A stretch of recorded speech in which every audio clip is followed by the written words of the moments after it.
Hey, quick video on troubleshooting fuel tank sending units to eliminate, rule out whether it's the sending unit or the gas gauge.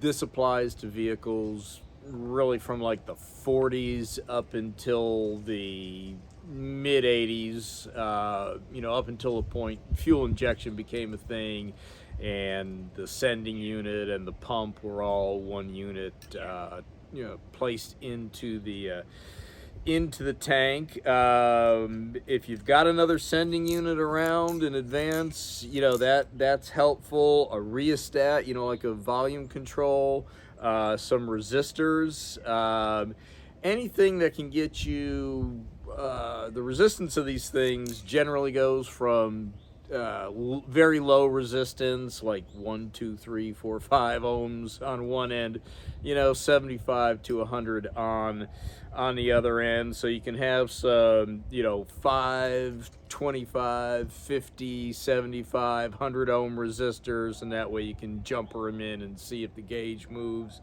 I happen to have another sender when I was troubleshooting this, so I just hooked it up and moved it around. So Ford's high resistance is an empty tank and low resistance is a full tank.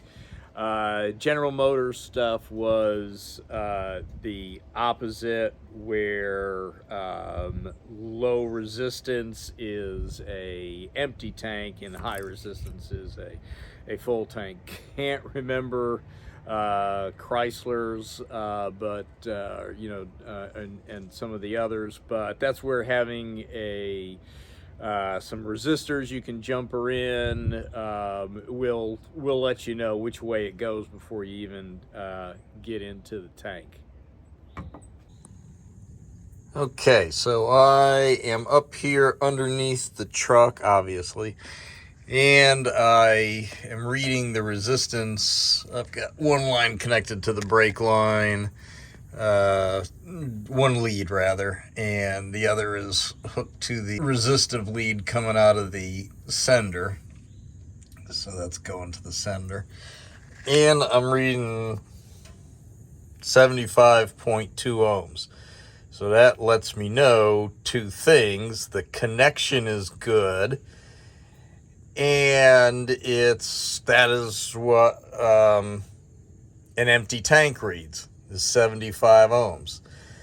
So what that tells me further is that float has got a hole in it. The brand new float on the brand new sender, made in China, has a hole in it, and it is sunk. That's what the problem is. I knew the connection was good because I saw deflection on the gauge. So it comes up from, normally it's way down, and it comes, it moves up to empty when you turn on the key. So, this is hilarious. I want you to look at this, all right? On the end of here's my other, like I said, I accidentally ordered two where it says QC OK. All right, now look at this. Look at that. Look at that soldering job on the fuel line output of the sending unit. QC OK. Okay, back up front. Fuel switch is set to the rear. Key is off. Wherever it is, there's the key. Fuel gauge is reading below empty. All right, so I'm going to turn on the key. And ta-da! Wow, look at that. I'll just drop the tank all the way. It'll be easy to do. Everything's, it's just been out and back in. Everything's greased. I'll just go ahead and drop this tank. All of this is all still lubed up from just putting it in, like a week and a half ago. There's my dangling experiment. So another check to do, and clearly you can see it would have been wise to do it in this case, is to test the float for leaks. And back when I had a shop, because I was doing this so often on these old cars, and we're having a lot of trouble with these floats, we would like test them for overnight or whatever, 24 hours. So if you've got the time, you can use water. Gasoline actually works better because it's thinner than water and it'll find its way in through a hole quicker. But go ahead and strap the float down to the sending unit, because otherwise it's just going to float up. And then just submerge the unit. It's not going to hurt anything, and leave it overnight. And obviously the next day come back and cut the zip tie, and see if it's, this is still that damaged one, so it's full.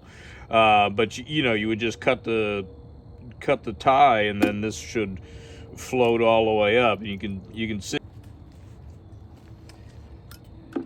So that is something else you can do to test these. In addition to the resistance check, you can check to make sure that the float does not have a hole in it, and save yourself a lot of trouble. So there you go.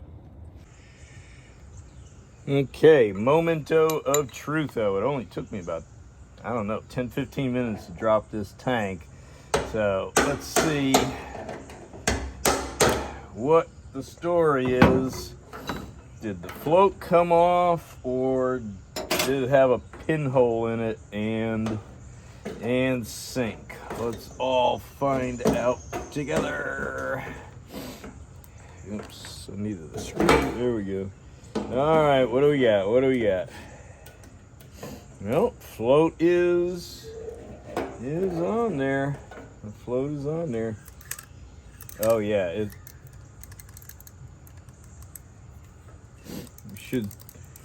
it's saturated. It's like kabong. I don't know if there we go. Are you seeing that? Man, that thing is just as, I can hear the fluid sloshing around in it. So here's the other one, and I've already tested. Yeah, it's just like bounce. Hope that's all in frame. And this one here is kabong, and I can, let's see, you can hear that sloshing around. Yep, it's got a hole in it. So I did a check on this one to make sure it didn't, and that gasket looks a little deformed too. So I'm gonna do a little mending here. I've got other gaskets, and then we'll put this new one back in, which I've already tested the resistance. All right, to install the sending unit, I've got the gasket already in place, the cut O-ring, and then we're going to take this, and this has already been tested for, it's like 72, 75 ohms resistance in this position empty, and like 6 something ohms full. So hook the float in, and then just guide this in, and there are cutouts here that correspond to tabs on the sending unit. And see if we can, that'll pop in there. There we go. All right, and hopefully that gasket is not moved. And then I really don't like these aftermarket replacements from China because they just the way they fit and lock down is just not the same. They have, I'm hoping we can see this, there's a ramp here that's really got a sudden steep climb on it, and ideally we're gonna knock on these points here to get this locking ring in between the first little bump of the ramp and then the end of the stop on the original.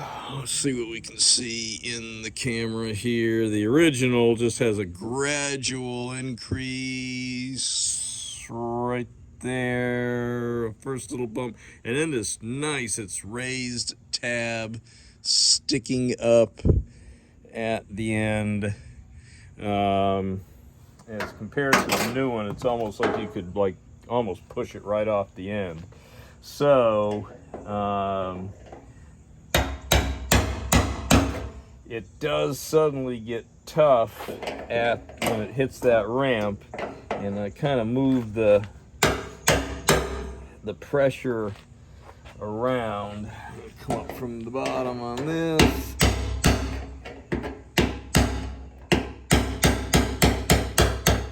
There we go. So it's moving good now. It's almost in between the ramp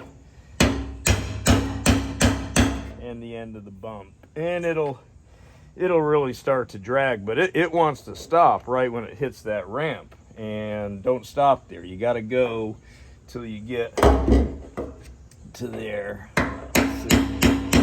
Yeah, you can actually kind of hear when it, let's see if I can zoom in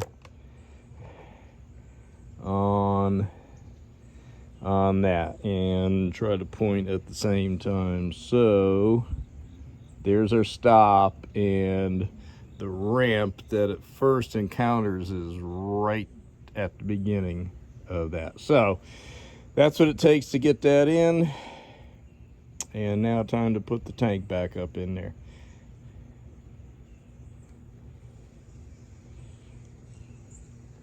Okay, just a little follow-up. I did give it just a little bit more taps because it did easily move a little bit more, and I feel a little bit better about that. Now it's absolutely up against that, and you can see the beginning of, now you can see the beginning of the ramp, so like the first tab. So now it's locked in between those 2 points.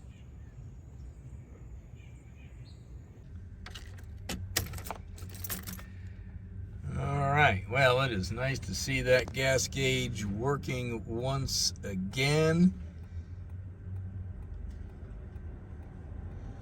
As you can see, we're on the rear tank. If only these things, these Chinese-made sending units were somewhat calibrated, I'll go like 60 miles before it comes down to F, but when it's down to E, it's pretty accurate. There's about 3 gallons left, no matter which tank I'm on, and I know I gotta fill it up quick. Okay, hope you found this video on troubleshooting a fuel sending unit useful, helpful. If so, please grab your sending unit and put that float up and hit that like and subscribe button. Please comment and share, and I'll see you on the next one. Thank you.